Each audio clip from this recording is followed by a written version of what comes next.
Shalom, shalom everyone! It's cooking day. Alam nyo ba guys, ayan, magkukwento na naman ako. Ang aking niluluto ay ang adobong manok with atay. At ito ay request ni Lola.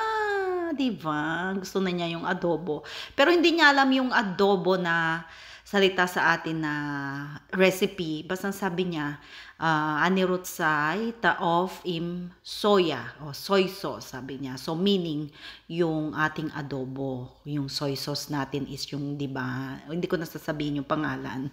Pero iba kasi yung lasa ng toyo ng Pilipinas tsaka toyo ng Pilipino. Charot! So ayan na, nag-guide na ako ng mga kailangan natin. Yung bawang, sibuyas, luya. At ang luya dito guys ay napakamahal. Nung dumating ako dito, ang hirap nilang bumili ng luya, wala sa grocery.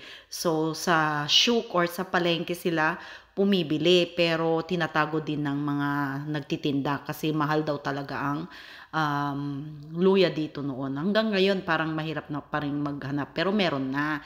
So ayan na ang aking atay. Yung atay is may binabad ko muna sa asin, 'di ba? Yung parang kosher nila. Yan ang ginagawa nila dito pag may mga fresh na mga fish or yung manok or yung atay. At least 30 minutes babad sa asin. So ayan guys, habang ako yung nagluluto, muni-muni lang tayo. At salamat naman at kahit na anong luto ko ngayon, Filipino food, kinakain na ni Lola kasi alam naman natin masarap magluto ang mga Pilipino, especially sa mga recipe natin. So, tinatry ko lang naman na magluto ng medyo hindi maalat, pero minsan napapaalat ko, so nilalagyan ko lang ng tubig para hindi masyadong maalat. Pero itong toyo naman natin is masarap, diba? Soy sauce. So masarap, nasasarapan si Lola sa pagkain ng Pilipino ngayon. Unlike before, nung bago ako, hindi siya talaga kumakain ng Pinoy food. Pero ngayon may medyo dementia na siya. At kung ano yung niluluto kong pagkain ko, kumakain na rin siya. So, para hindi madoble yung kinakain na, yung niluluto ko pala, na pagkain niya, tapos pagkain ko, tapos doble-doble pa. So, kung ano yung recipe na meal ko today, for 2 days, ganyan, pinapakain ko na rin siya. Pero, may halo siyang, anong tawag doon? Gulay. Nilalagyan kong gulay, carrots, or anything na patatas, bell pepper, ganun. Or, pag wala naman, tulad ng adobo na to, nagumagawa na lang ako ng vegetable salad.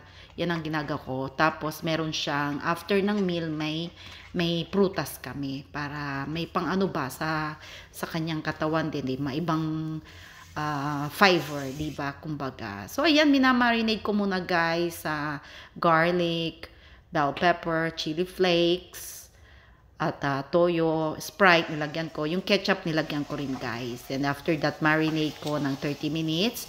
And then, yung atay mo ng aking pinrito para hindi siya madurog-durog pag ako ay nag-adobo na. O, diba? Pinrito ko lang ng konti yan. Tig 2 minutes every side. Tapos, inahon ko na rin sa kawali. And then, next kong pinrito ay yung pakpak ng manok. Masarap kasi yung pakpak guys kasi pag mabuto, mas malasa, tsaka mas malambot yung laman, 'di ba? So mas okay kay Lola 'yun. Mas nalalambutan siya sa laman ng pakpak kaysa doon sa mga kaze or yung breast. Pag kasi pinrito mo na parang natitigasan na siya na, ewan ko, basta siguro mahina na rin yung pagmuya niya. So as much as possible, ginagawa na namin ng paraan kung paano ko gawin yung pagkain niya sa araw-araw. Tapos medyo namimili na siya ng pagkain ngayon. So hindi pwedeng matagal na yung pagkain sa ref. So ayan, yung pinagbabaran ko, nilagay ko na rin. And then nilagyan ko ng water para paglutuan ng manok. At nilagay ko sa ibabaw sandali yung yung atay. Ayan, nilagay ko yung sa babaw yung atay para maluto.